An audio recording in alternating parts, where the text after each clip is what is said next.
أهلا وسهلا متابعيني الكرام في كل مكان.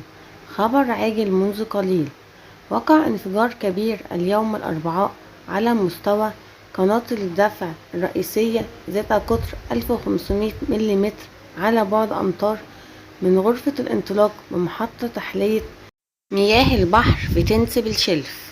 وتسبب هذا الانفجار في حصول تسرب هام للمياه، أحدث حالة طوارئ حقيقية بالمنطقة، فإن المياه المتسربة قد امتدت لتطال محيط بعض المساكن، ما أثار حالة قلق وسط السكان.